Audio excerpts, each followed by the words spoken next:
Magandang araw po sa bawat isa sa atin.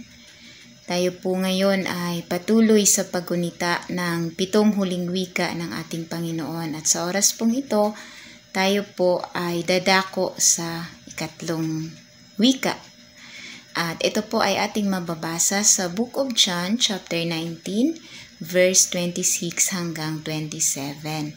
Pero sisimulan ko po siyang basahin sa verse 25. So, gagamitin ko po itong aking Bible na nasa aking talking phone kasi po walang available na Braille Bible para magamit ko sana bilang totally blind. So, pakisundan nyo na lang po ako kung kayo po ay may mga Biblia. John chapter 19, verse 25 hanggang 27. Babasahin ko po siya sa New King James English Version. Ang sabi niya po dito,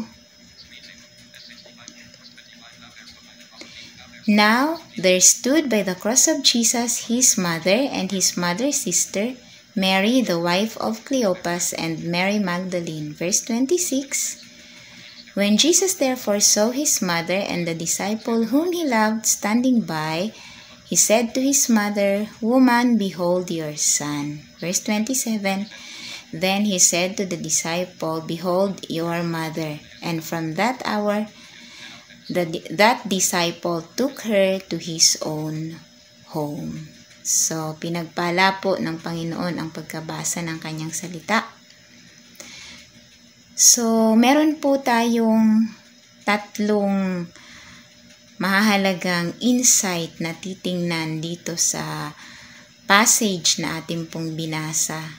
Mga lessons na maaari po nating mapulot at mai-apply sa ating pang-araw-araw din na pamumuhay mula sa buhay ng mga Bible characters na binigyang emphasis dito sa passage na ito, which is si Mary, ang ina ni Jesus sa laman, at si Apostle John.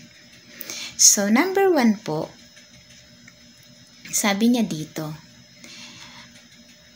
being in a relationship with Jesus does not exempt us in pain, sufferings, but it assures us that we will receive the love and care of Jesus when we need it the most. So, being in a relationship with Jesus does not exempt us from pain and suffering, but it assures us that we will receive the love and care of Jesus when we need it the most. So, makikita po natin ito sa kalagayan ni Mary kung papaano siyang inihabili ni Jesus kay Apostle John. So, alam natin si Mary bilang ina ni Jesus sa laman, ako'y naniniwala na at that time habang si Jesus ay nakapako sa krus na papalapit na sa kanyang kamatayan at pinahihirapan, inaalipusta, iniinsulto ng mga tao na nakapaligid sa kanya, kung meron pong pinakanasasaktan sa oras na yun, yun po ay walang iba kundi si Mary.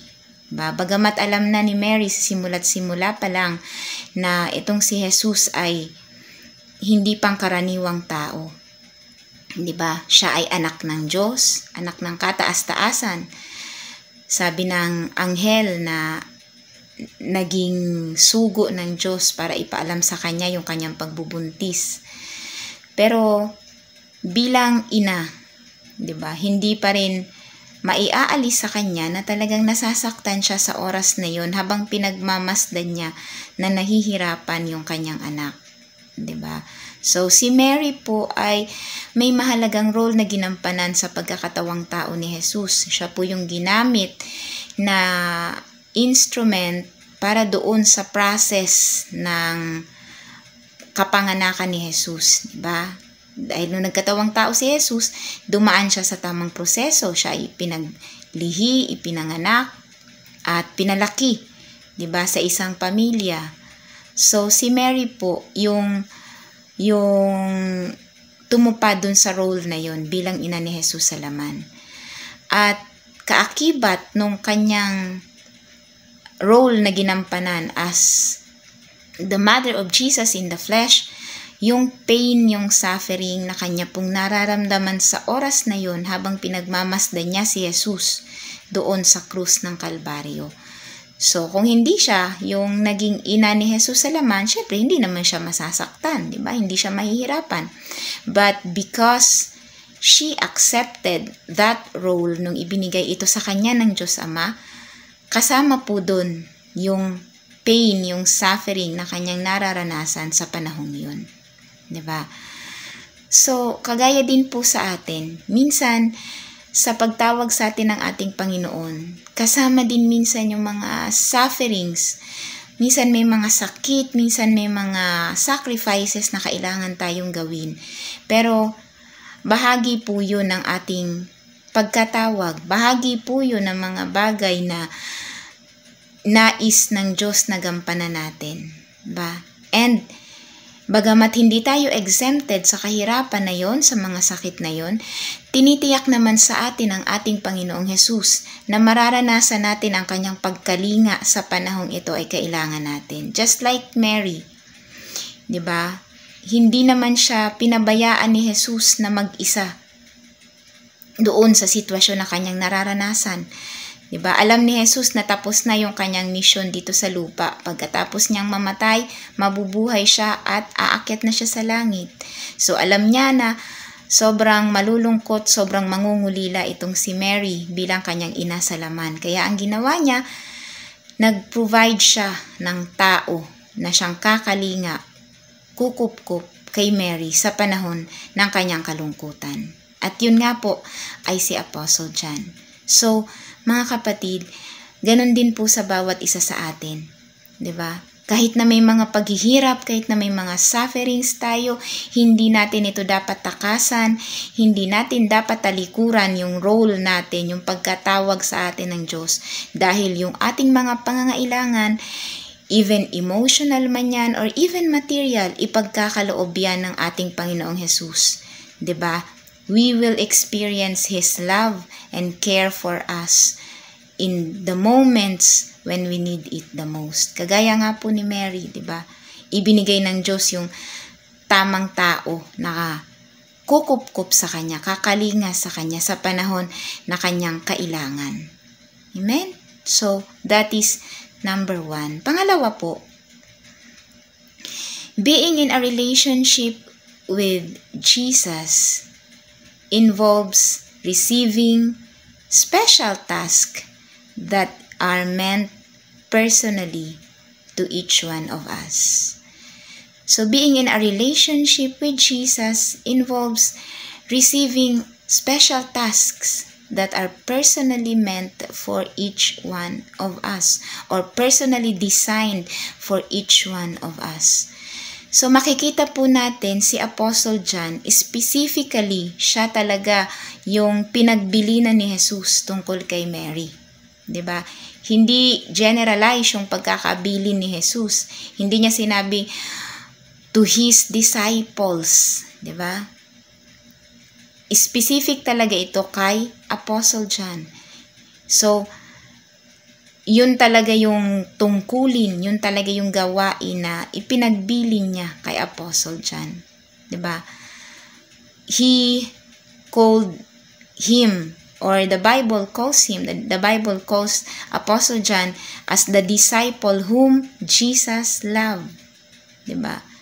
So, kapag tayo pala ay malapit sa ating Panginoong Jesus, hindi lang blessing ang kailangan nating i-expect or ang maaari nating i-expect. Hindi lang blessing ang maaari nating hilingin, 'di ba? O asahan na matatanggap mula sa Kanya. Dapat din pala ay handa tayo sa mga espesyal na tungkulin na talagang sa atin lang ipagkakatiwala ng Diyos. Personally, specifically, 'di ba? So being na malapit sa ating Panginoon, hindi nakakapagtaka na bigyan talaga tayo ng Diyos ng mga espesyal na tungkulin katulad nga nung ibinigay niya kay Apostle John, 'di ba? Being in a relationship with Jesus, lalo na kapag tayo talaga ay malapit sa Kanya, hindi po nakakapagtaka na minsan ay may mga tao na dinadala ang Diyos sa buhay natin para tayo ay makapag-minister sa kanila.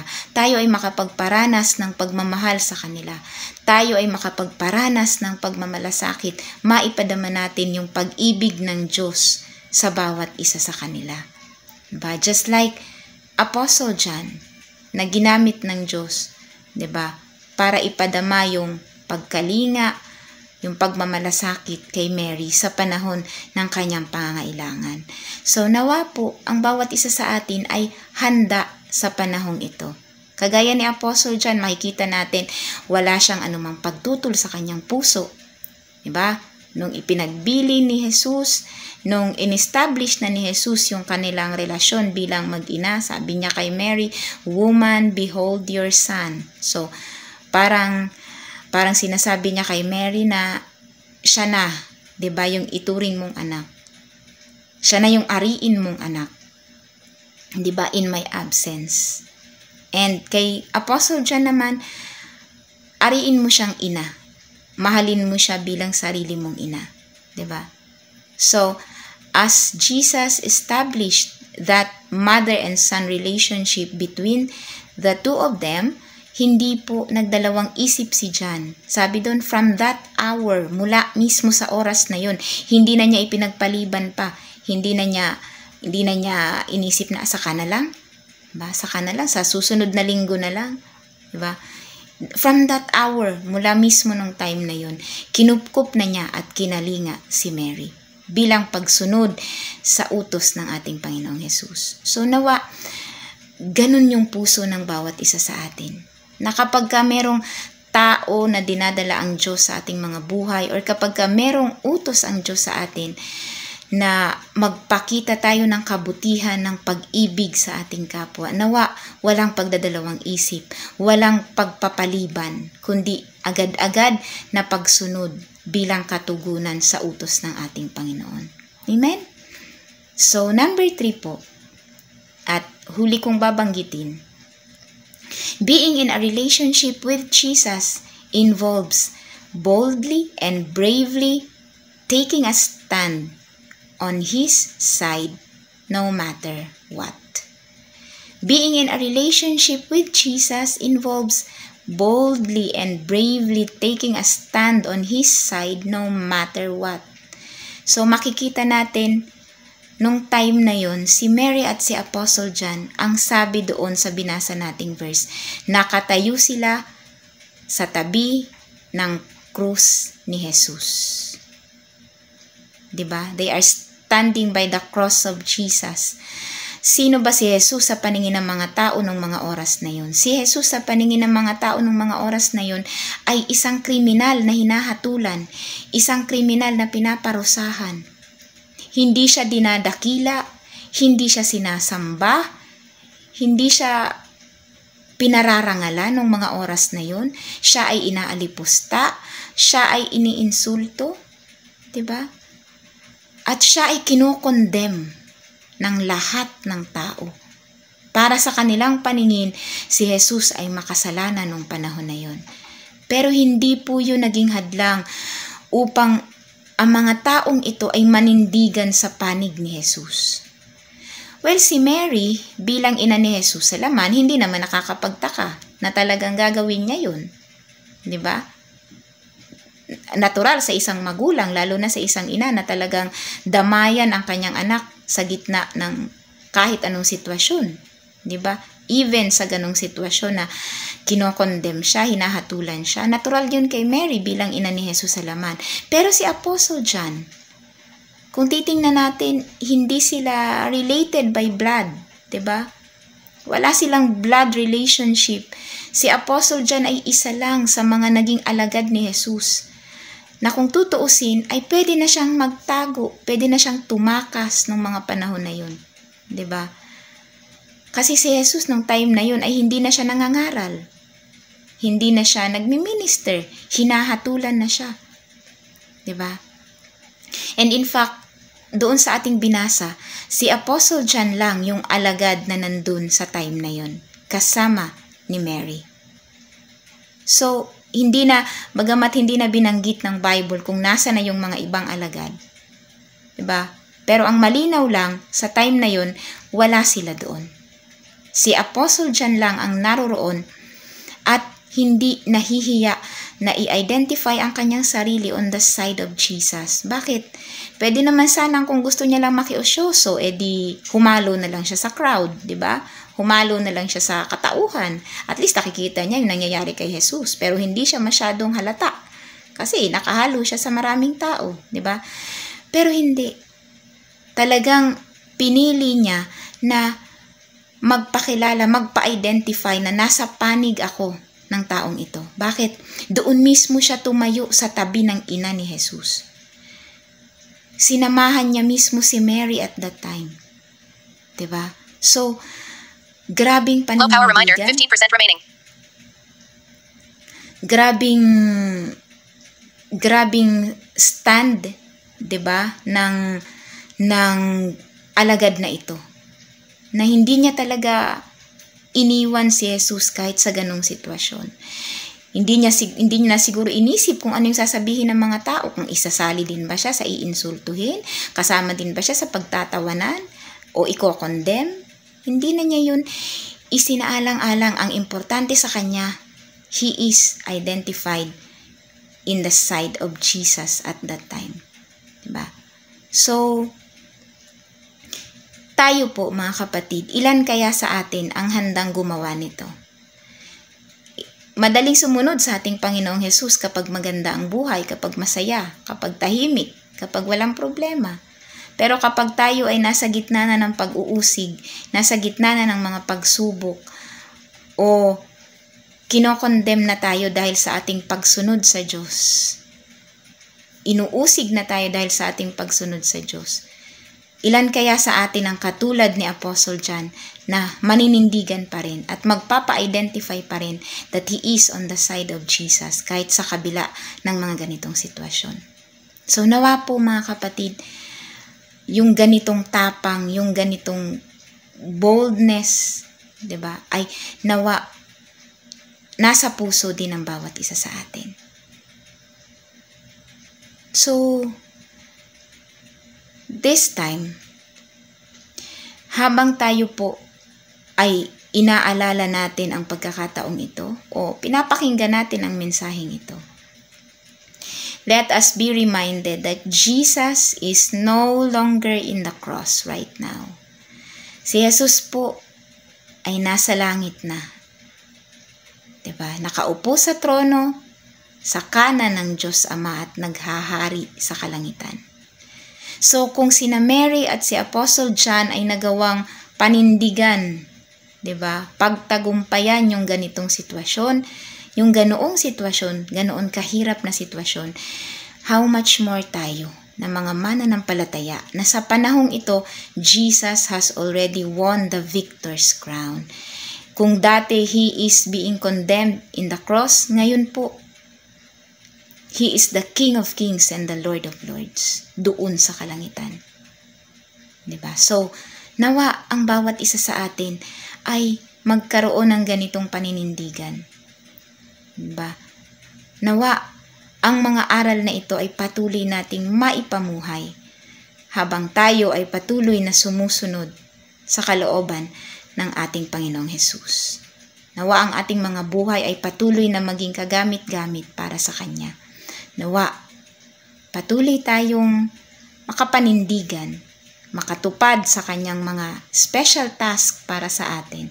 Magamit niya upang maging tagapagparamdam, tagapagparanas ng pag-ibig niya sa bawat tao na ating nakakasalamuha. Amen? Amen. So, samahan niyo po ako sa isang maikling panalangin. Father God, we thank you so much for these lessons, O God, na ipinakita mo sa amin mula sa buhay ni Mary at ni Apostle John, mula sa mga talatang amin pong pinagbulay-bulayan.